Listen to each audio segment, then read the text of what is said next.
Estamos de volta. Mais um passo foi dado na luta por igualdade de gênero. O Senado Federal aprovou o projeto de lei que impõe multa para quem remunerar de forma desigual homens e mulheres que exerçam a mesma função. E é sobre isso que eu converso agora com a vice-presidente da Ordem dos Advogados do Brasil, seccional Mato Grosso, Gisela Cardoso. Qual é o impacto dessa medida juridicamente falando, né? Ok, primeiramente eu que agradeço o convite, sempre um prazer aqui estar falando com vocês. É uma medida que vem contribuir, né, para um conjunto de leis, um conjunto de previsões legislativas que já prevêem essa impossibilidade de discriminação em razão de gênero. Então, nós temos já desde a nossa Constituição Federal, a gente começa a Constituição lá no artigo 5º, dizendo que todos são iguais perante a lei. Na sequência, a própria Constituição Federal estabelece que homens e mulheres são iguais em deveres e direitos e obrigações. A própria CLT, em 2 artigos diferentes, ela estabelece a impossibilidade de remuneração diferenciada em razão de gênero, em razão de idade, de cor.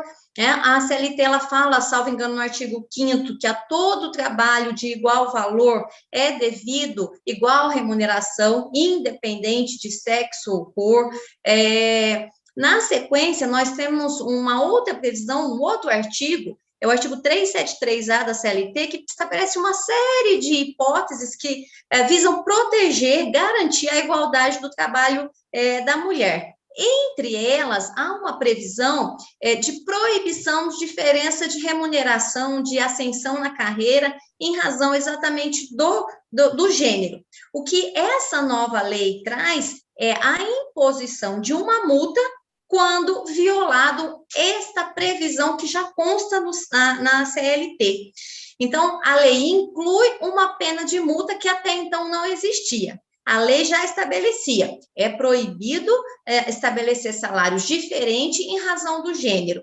Agora, inclui-se uma previsão de pena. Se você violar esse artigo, empregador, você pode ser multado em até 5 vezes do valor dessa diferença, durante o período do contrato, considerando, é claro, o período da prescrição dos contratos de trabalho, que é de 5 anos.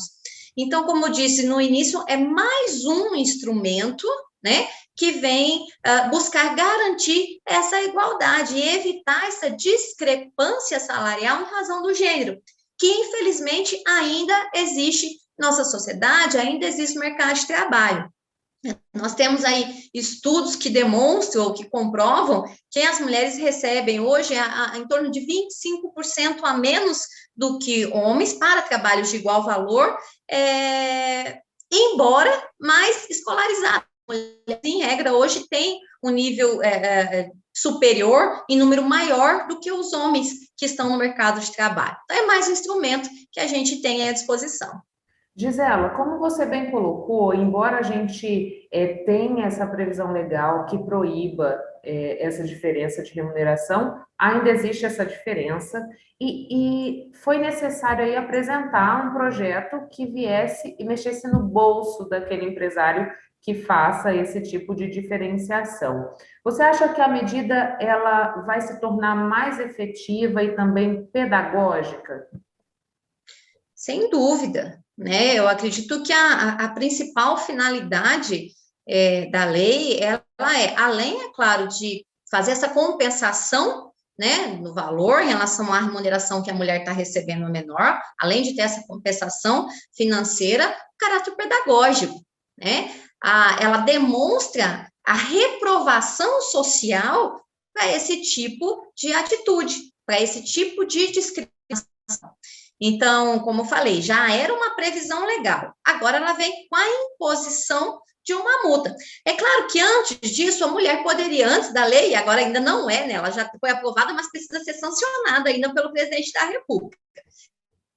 Antes da inclusão dessa multa, a mulher que tem ainda, ou que teve um salário menor do que de um homem realizando mesma função, nas mesmas condições, ela pode pedir a diferença por outros instrumentos, a equiparação salarial, esse próprio dispositivo de lei, então ela pode eventualmente entrar na justiça até para requerer essa diferença. O que muda com a lei é que agora essa diferença ela vai ser como uma multa e no valor de até 5 vezes o valor que representa essa diferença. Então, é um plus, é com certeza um novo instrumento para evitar esse tipo de discriminação no mercado de trabalho.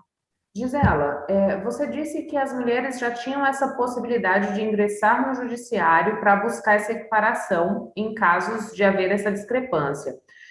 Com esse projeto de lei que institui a multa, haverá uma fiscalização e essa multa ela vai ser imediata ou também depende de recorrer ao judiciário para que o judiciário estabeleça a multa em questão? Como que fica esse trâmite? Você pode esclarecer?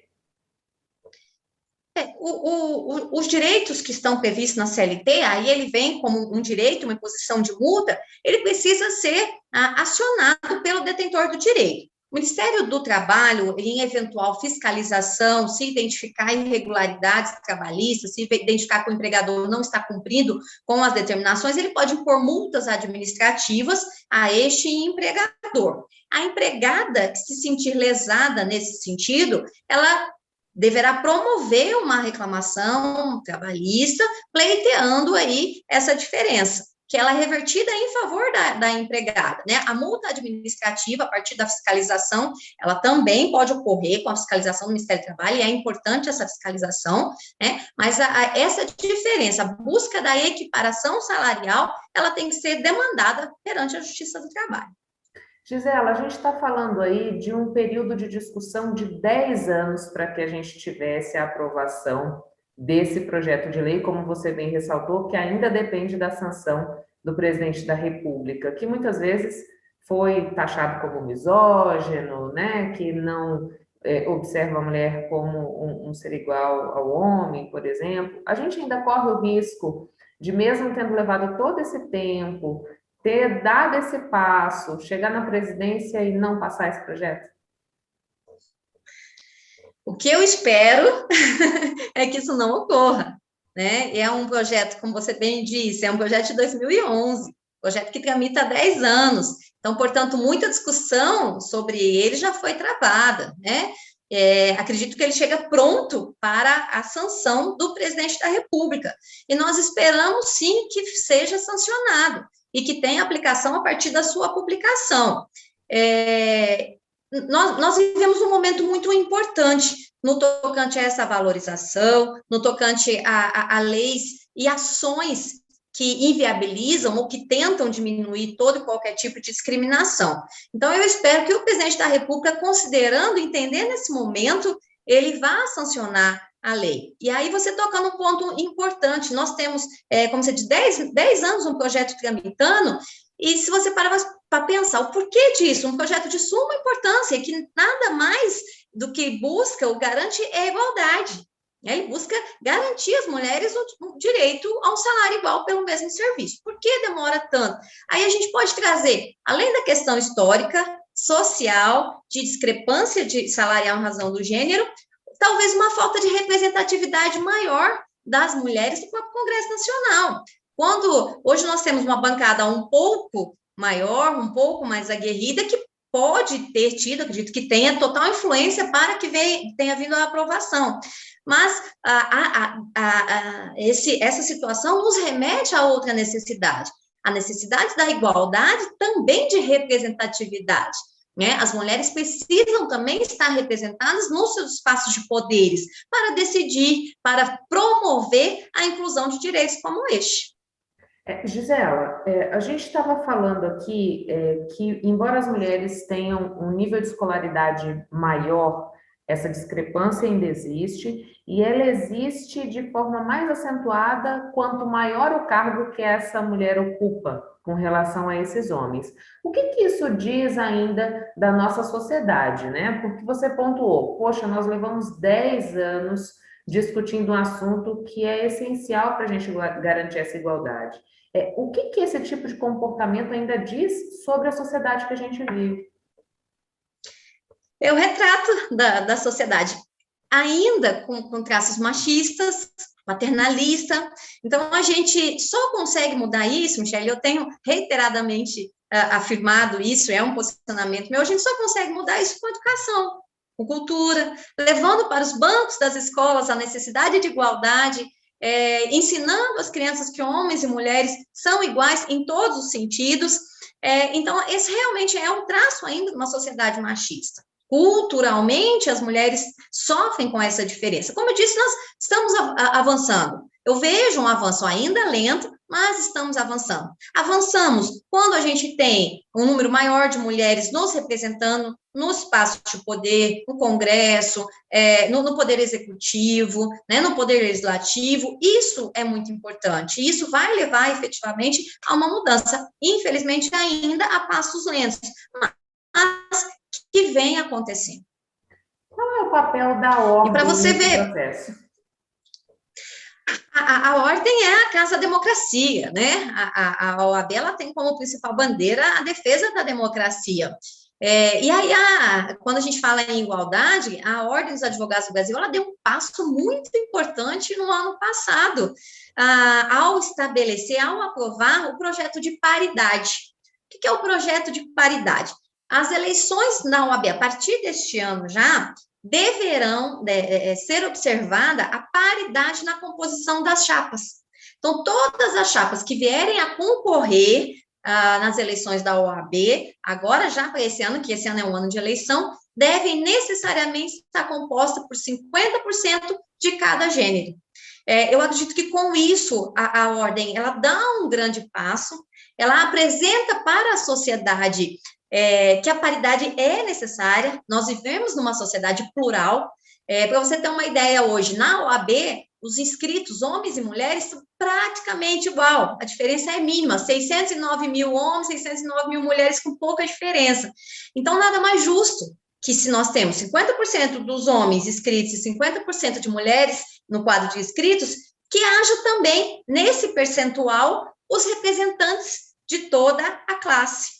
Então, entendo que com isso, a OAB realmente ela dá uma lição muito importante para a sociedade, buscando a paridade, a pluralidade, e que isso possa se reverberar, eventualmente ser pego como exemplo também, por que não, e a gente precisa sonhar e acreditar nisso, na política partidária, né, em outros espaços de poderes, que os espaços das mulheres sejam garantidos.